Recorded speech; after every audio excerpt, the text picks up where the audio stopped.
goleador.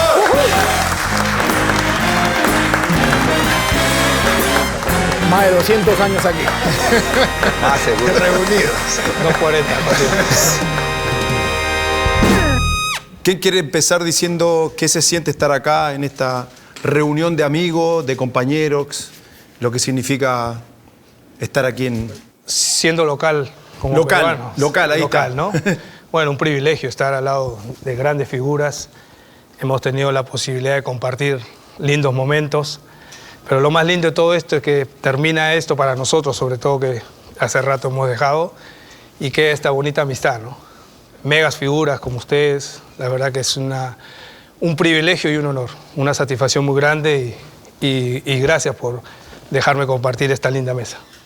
Yo como anfitrión, ¿no? Muchas gracias por este momento. Gracias, Betson, por brindarnos esta oportunidad de estar con grandes cracks, que no he tenido la oportunidad de haber jugado en contra, no hemos tenido, creo. No.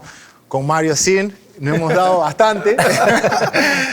Con Yol compartimos selección y con la Feriña aquí, Bayern y Hamburgo. Hamburgo, y sí. con selección también hemos jugado, ¿no? Europa. A mí, un encuentro como este me trae muchas recordaciones de cuando llegué a Real Madrid. Cuando llego ahí y miro nosotros cómo estamos vestidos, me da la sensación que estoy dentro de un vestuario. Porque crack, não sei se fui crack.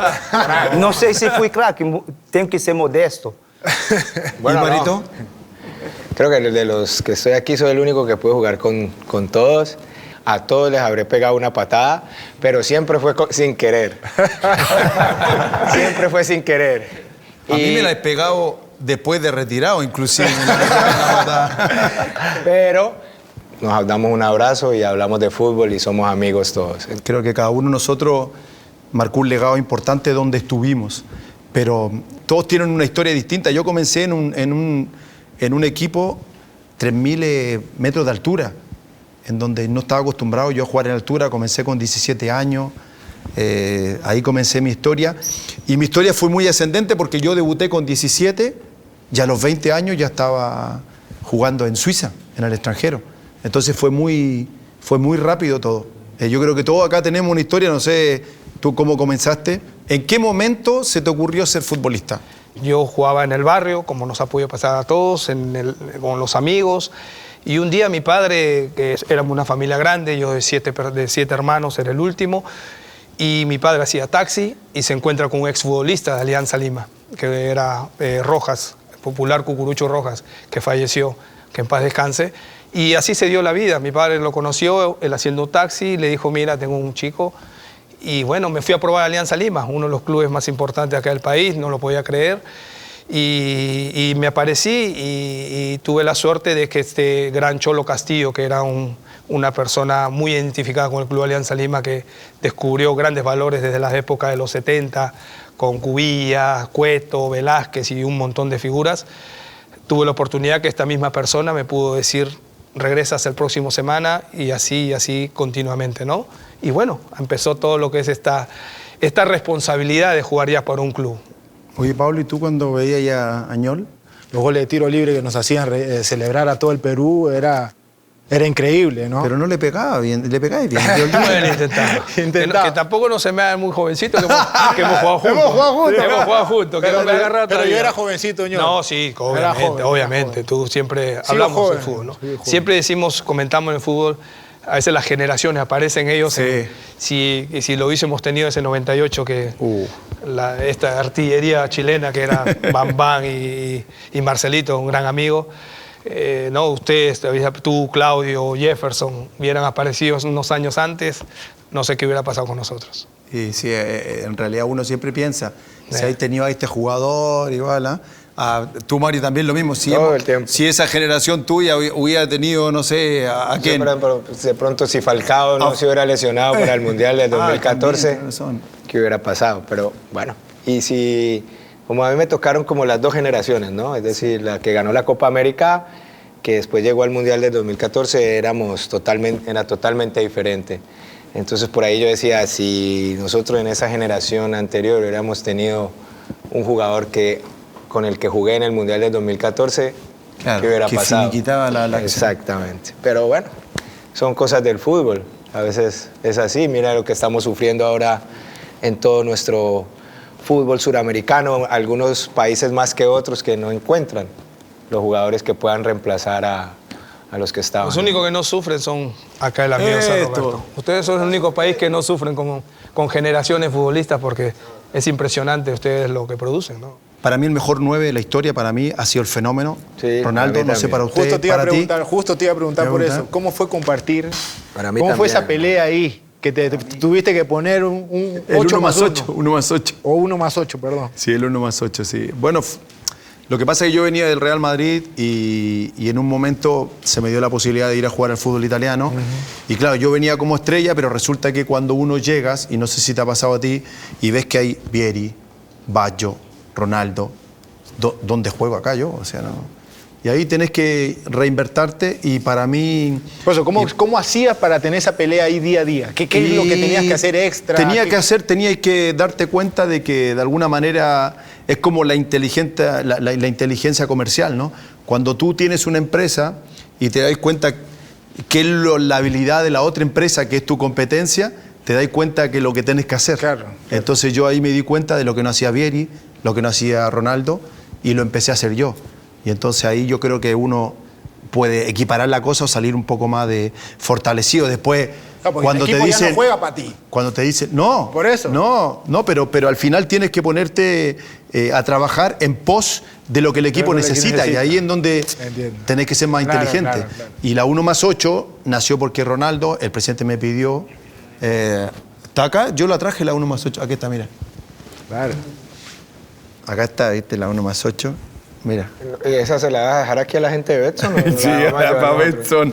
Nos vamos a rifar nosotros. La vamos a rifar.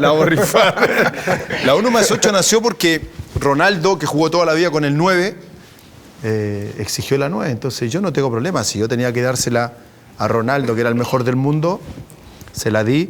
Pero a mí lo que me pasaba era que nosotros como futbolistas tenemos que estar constantemente reinventándonos. ¿O no? Entonces siempre hay adversidades y uno tiene que buscarlo como oportunidad. Entonces yo le dije al presidente, bueno, puedo sumar números, puedo jugar con la 18, me dije, no hay problema, puedes jugar con la 27, con la 18, no, pero yo quiero ponerle un signo más.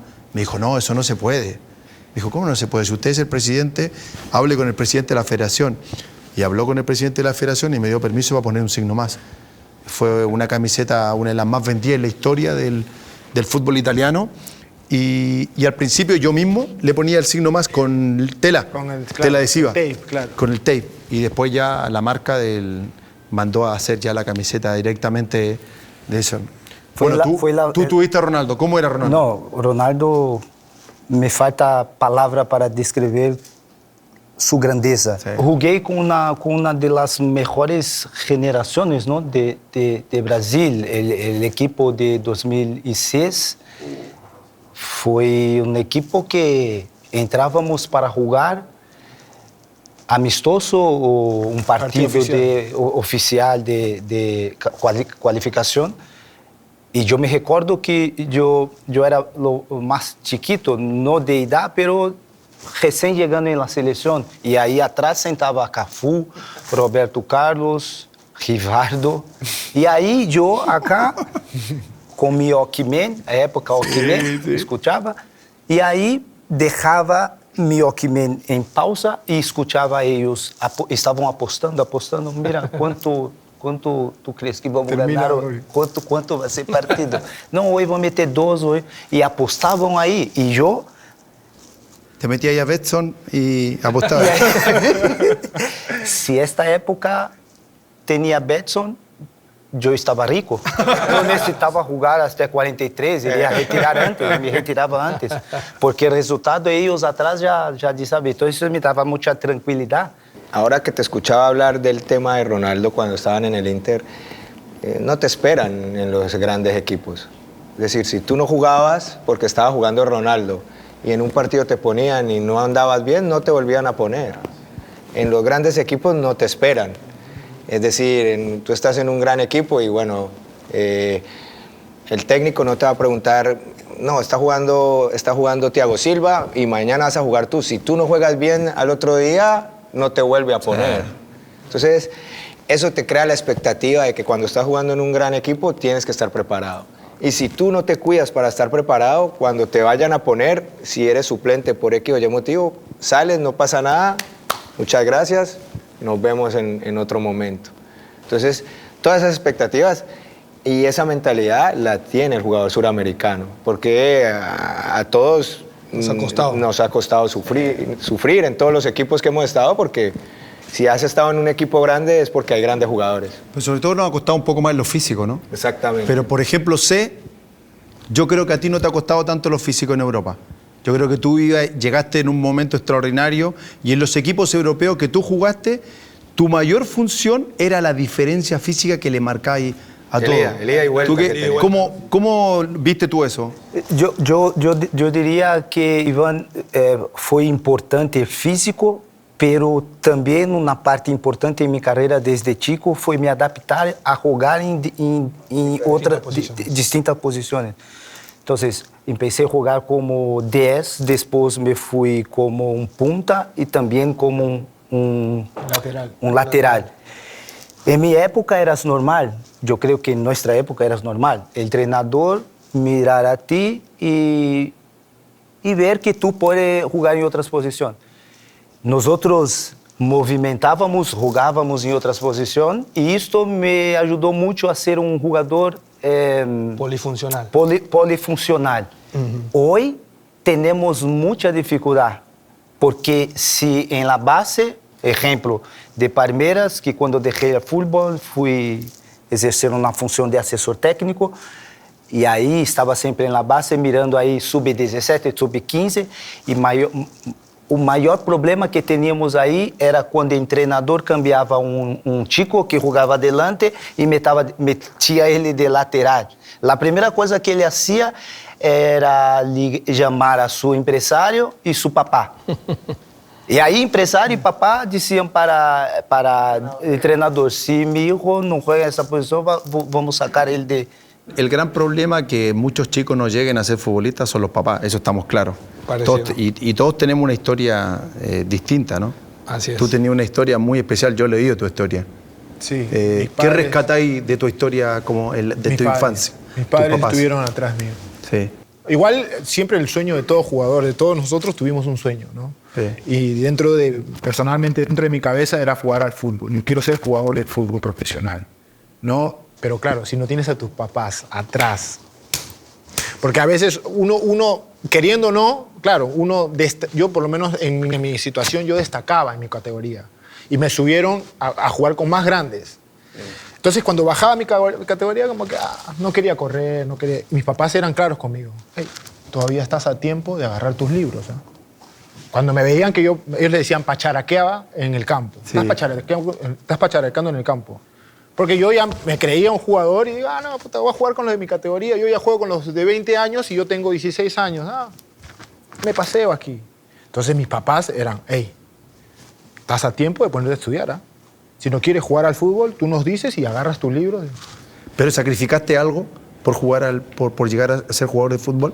Sacrifiqué de estar lejos de mis padres, ¿ya? Sacrifiqué de los amigos, sacrifiqué de privarme de ir a discotecas, diversión, alcohol y todo lo que hoy ves que los muchachos hacen. La comida que aquí en el Perú, bueno, ya ustedes saben que aquí tenemos la mejor gastronomía. Pero bueno, se sacrifican muchas cosas. O sea, el no estar con mis padres juntos, el no verlos, o sea, y irme a Alemania con tan solo 17 años para mí fue durísimo. Durísimo. En mi caso, yo tenía mis dos padres que no querían que fuera futbolista. ¿Los dos? Los mamá, dos. Papá. ¿Sí? Sí, sobre todo mi papá, que quería que yo estudiara. Entonces el sacrificio de hacerle cambiar esa idea a tus padres no es fácil. Y ese sacrificio me lo hice solo prácticamente, es decir, darle hasta que llegó un momento donde les dije que esto era lo que quería hacer y que a esto me quería dedicar. Entonces, dentro de todo es, entre cada uno de nosotros, para poder lograr sus sueños, tiene que hacer un sacrificio diferente en cada caso, pero al fin y al cabo el que no sacrifica algo no va a conseguir llegar a su sueño, que era jugar al fútbol, después jugar en Europa, jugar en otro club importante, jugar en la selección por mucho tiempo, y eso lo hace el sacrificio. ¿Y tu apuesta desde la infancia, cuál fue? Yo salí de un barrio muy pobre. Mi familia no tenía papá, como lo tuyo, Paulo, que te acompañó el tiempo todo. Quien me incentivaba a continuar el fútbol era mi mamá. Y yo, de chico, de 9, 10, 11, empecé en una escuela llamada Pequeninos. Y ahí iba todo fin de semana con mi mamá, pero no quería ir con mi mamá, porque la mayoría de los chicos iba con su papá, iban con su papá. Yo tenía vergüenza de llegar con mi mamá. Entonces mi mamá me llevaba, dejaba yo ahí al campo y se retiraba, porque ella no podía estar junto con los padres, porque era mujer. Entonces llegó una época que he dicho para mi mamá, mira, ¿por qué mi papá no está conmigo y viene solo tú? Mi mamá ha dicho, porque tu papá, yo peleo con él todo el día porque tu papá quiere que tú vas a trabajar y yo quiero que tú vas a jugar. Y ahí yo pregunto otra vez, pero ¿cómo sabes que quiero jugar o que você es jugador por tu pasión? Necesitamos hacer siempre alguna renuncia, algún sacrificio. Mi sacrificio fue acreditar en mi mamá, que para mí no entendía de fútbol, pero me miraba con la pasión. Fíjate que en la conversación ha salido muchas veces en la apuesta que cada uno de nosotros hemos hecho en la familia, los papás. En el caso mío también mi mamá, porque yo perdí a mi papá también muy joven, con 13 años. En el caso tuyo, tu mamá, familia, mi mamá, o sea, pasión, esfuerzo. O sea, todos tenemos una historia ligada a eso, ¿no? Pero hay un sueño que de alguna manera comienza a forjarse desde niño. Y en el caso mío, por ejemplo, yo jugué al fútbol para ser feliz. O sea, primero, porque amamos al fútbol. Después, hoy tú escuchás muchas veces el dinero, el auto de lujo, o las modelos, para salir con las modelos, que yo no era de esos, pero bueno. ¿Por qué se ríen si no es así? Pero en general, todos en torno a lo que es nuestro sueño. Mi sueño más grande era jugar por Chile. Era lo que tenía en mente. Y mira que los 5 que estamos acá hemos sido referentes de nuestra selección. Creo que los 5 también hemos sido capitanes. ¿Tú también fuiste capitán de Colombia? Sí. ¿Sí? ¿Tú fuiste capitán de Brasil? Sí. Bueno, tú sí. Pero para mí lo más difícil era buscar una convocatoria para a selección una época donde eu mirava e dizia, ¿dónde vou jogar? ¿Cómo voy a ser convocado? Yo salí de la lateral por causa de Roberto Carlos. Eu pensei em lateral e he visto Roberto jogar. Como que vou jogar aí? Tenho que ir para outra posição. Tiene que irte más adelante o Não vou jogar nunca. más al centro. Não vou jogar nunca aí. Então me fui mais para centro e aí mirei que tinha pouco mais de chance. Se te vio en el Mundial de no sé qué año contra Ghana, que hiciste el gol. 2006, sí. 2006, que corrías por lo... Tú eres el único que corría ahí. Yo y Emerson ahí. Yo salía de los partidos. Porque lo de adelante lo veía que... Miraba sangre, mi sangre salía. Pero lo de adelante no quería. No quería, no regresaba más. Y salía rojo. Tío, hay que regresar, tío. Pero la primera convocatoria que tú tuviste con Brasil, ¿te la recuerdas? Me recuerdo. ¿Quién estaba en tu puesto? En mi puesto, la primera convocatoria fue en 95. 95. Un año antes. ¿En la Copa América? Antes de la... Fue un amistoso. Japón-Corea. No, estaba Roberto, yo y Roberto. Branco estaba saliendo, estaba veniendo nueva generación, yo y Roberto. En esta primera convocación yo dije, yo quiero jugar con la selección, no solamente una convocatoria. Por eso después fui para medio. Yo y Roberto, yo dije, no voy a tener ¿Tu primera chance. convocatoria quién estaba de 9? ¿De 9? Tú ahora llegado estaba Claudio. ¿Y qué pensaste en esa primera convocatoria? ¿Qué pensaste? Yo vengo a ser titular aquí al tiro. No. O sea, yo veía a estos cracks jugar y decía, yo quiero estar ahí también. No, yo me preparaba, o sea, vi inclusive una Copa América que se hizo aquí en el Perú, que no fui llamado y yo esperaba ser convocado, pero bueno, tenía que esperar por mi proceso, ¿no? A ti te va a cambiar la pregunta. Dímelo. ¿Qué se siente cuando no se es convocado y tú sentís que tenés la posibilidad para apostar? ¿Te pasó? Claro que me pasó. Me pasó una época que llegó un entrenador que veía que no podía estar en la selección. Y fueron 6 meses que duró el entrenador y fueron muy difíciles. Porque primero no podía ayudar a la selección. Porque aparte no era que estuviera muy bien, entonces no podía ayudar a la selección. Entonces, no poder ayudar a tu país, cuando tú estás representando no solamente a ti y a tu familia, sino a muchas personas, no es sencillo. ¿Qué hacía? Tratar de buscar la posibilidad de en algún momento volver, estar preparado para volver, que cuando volviera, lo que hablábamos ahorita, estar listo para representar a tu país y volver a quedarte. Y bueno, así sucedió, se fue el técnico, volví. Y ahí estaba esperando que echara el técnico, entonces para volver. Sentiste pelita ahí fuera el técnico. ¿Pero encontraste al técnico en algún sitio después o no? Sí, porque yo estuve con él. Y ¿Quién era Mario, perdón? Uno ahí. Él estuvo aquí. Sales a tomar café con él, no quiere hablar. Pero estuvo y después estuve con él, pero tuve muchos problemas con él. Y después no quiso y volví y bien. Yo la tuve en el Real Madrid. Yo llevaba 2 años ya en el Real y llega Jorge Valdano. Y me llama a la oficina y me dice que no va a contar conmigo, que tiene otra proposición para el equipo, va a traer otro jugador. Entonces yo le digo, no, pero no me conoces como yo entreno, no me conoces mi forma del día a día. Entonces dame una oportunidad. No, si te quieres quedar vas a ser el 5.º extranjero, el 5.º delantero. Y en ese momento jugaban solo 3 en Europa, ¿te acordáis? Entonces no iba a jugar nunca.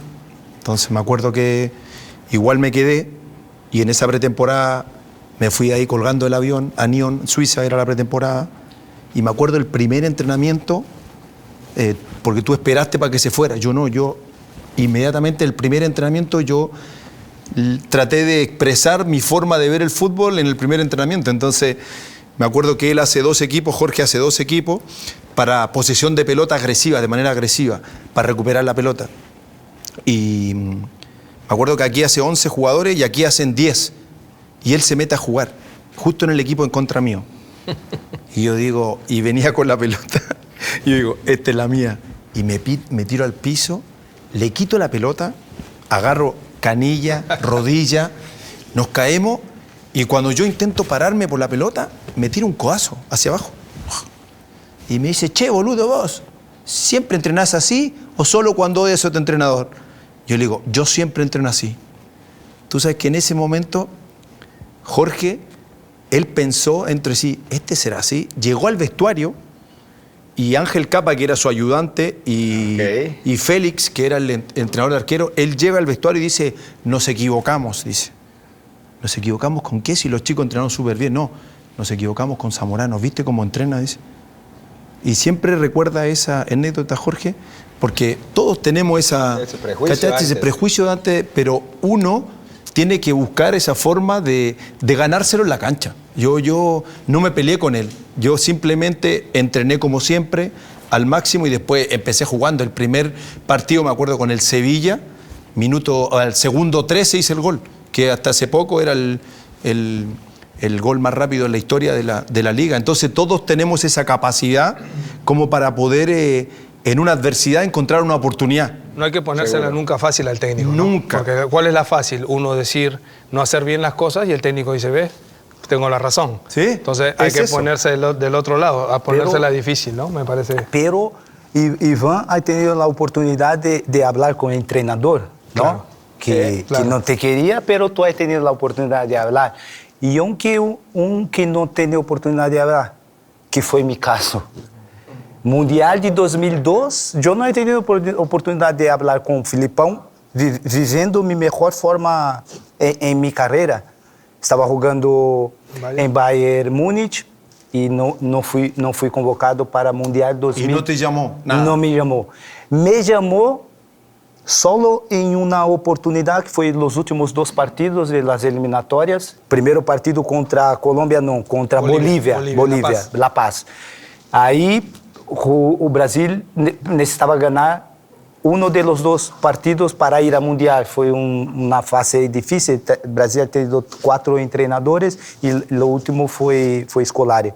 Y ahí me convocó, jugué, pero fue peor partido de la selección, lo mío también. Mi temporada fue estupenda, pero fui analizado por un mal partido. Hoy hablaste de La Paz. ¿Cómo es jugar? ¿Tú jugaste La Paz? ¿Cómo lo viviste? Terrible. Terrible. O sea, Fuiste con los tubitos de oxígeno, hay alguien, un entrenador y llevaban tubitos de oxígeno. Lo que uno siente, Iván, es la frustración, ¿no? Es más frustrante de lo que, con todo respeto, porque a nosotros nos tocó, a ti te tocó también, Iván, esa generación de Bolivia, el 94. Echeverri. Sí, esos jugaban bien jugaban y muy encima bien. la altura. Pero Sí. después, creería yo, que de que nos tocó enfrentar es la frustración de esa altura, de no... Primero, para empezar, el campo no ayuda. Es también un campo difícil de controlar el balón. Encima la velocidad que va la pelota todavía se pone, pero es muy frustrante. Pero sabés, Ñol, que para nosotros, por ejemplo, los delanteros centro, en la altura, nosotros somos explosivos. Nosotros somos de pique y descansa. Pique y claro. El mediocampista a lo mejor va... No, hay que seguir trotando. Trotáis. Nosotros, Claro. velocidad. Claro. Por eso yo, cada vez que me pegaba un pique, tardaba 2 minutos en recuperarme, 3 minutos. No sé si te pasaba a ti. Me ha pasado, o sea, era terrible. Pero ha cambiado. Yo creo que, bueno, Mario, viste que la altura ahora pero se Mario siente, también juega en la menos. altura. Claro, pero pues se siente menos, ¿no? Pero ahí, usted, no sé si Pablo le tocó, pero ustedes 3 seguro sí que jugamos a la 1 ya. Sí. En una época se jugaba a la 1 de la tarde, era imposible con el sol aquí. Sí. Y ahora me parece extraño que estamos hablando de anécdotas que para jugar allá los jugadores toman Viagra. Ah, no sé, eso yo... ¿Sabía eso? No sabía, yo no lo entendía cuando vi. Toman Viagra, sí, toman Vitafel, pero macho. Acá en Perú hay sopa, ¿En serio? ¿Te estoy hablando? sopa de cóndor, No. alguien inventó tantas ¿En serio? cosas. Por Leche de tigre, toma nada. Pero de verdad, la última vez que fuimos... Yo nunca lo he experimentado. Pero Pues yo tampoco. Viagra. Me parece, no me tocó eso. Me parece, Pablo, Sí, no, de verdad. Viagra, ¿no? los entrenamientos de hoy en día, Vitafel, ese eso. entrenamiento de la intensidad te ayuda a superar la altura. Muchísimo. Ya todos, ahora van a Bolivia. Então, não sei para que serve Viagra para jogar. Porque es un vasodilatador y dice Dilatador. que la altura ayuda. hace retener y entonces suelta la sangre más fácil. El problema es que si pierdes problema- el después problema del después del partido, partido. te vas a bañar. Yepe jugó 2 veces en Nadie altura, quiere ir a pero la ha tomado ducha. más de 2 Viagra en su vida. Yo estoy seguro. Nadie quiere ir a la ducha después del partido. Nadie quiere ir a la ducha. Es verdad, sirve. Supuestamente sirve. Sirve, ¿no? Sí, son los médicos acá. Sí, sí, sí. Sobre todo acá en Perú. No, hay ¿en serio? sopa de cóndor. Con esa mentira dijo sopa de cóndor. 4.500 un equipo universitario a 4.500 metros. Ganó un partido y el secreto dijo sopa de cóndor. ¿Sopa de qué? Cóndor, ¿viste? La En ave Puno, esta que en la Puno, tenemos en la ¿no? montaña? En Puno. En Puno, no, en Cerro Pasco. En Cerro Pasco. 4.500 metros de altura. O sea, es que cómo puede ahora, jugar? Bolivia, Imposible. ahora Bolivia no es que tenga un equipo, pero cuando nosotros nos tocó ir ahí, que estaba ese Platini Sánchez y esos que pateaban desde la mitad de la cancha, ahí era difícil. Ahí era difícil. ¿Y Ahí. qué? Ahora no. Si ustedes nos llevaban a Barranquilla a jugar a las 4 de la tarde. 3 de así la que no tarde, me- 3 de la a las tarde. 3 de la tarde. 2. A las 2 de la tarde en Barranquilla. 50 grados de calor. Te ponían el ventilador para que queme más. Carbón en el vestuario para que saliera el humo. No, eran terribles. Es verdad. Sigue todavía. El ventilador ese que te ¿Seguro? Sigue ahí.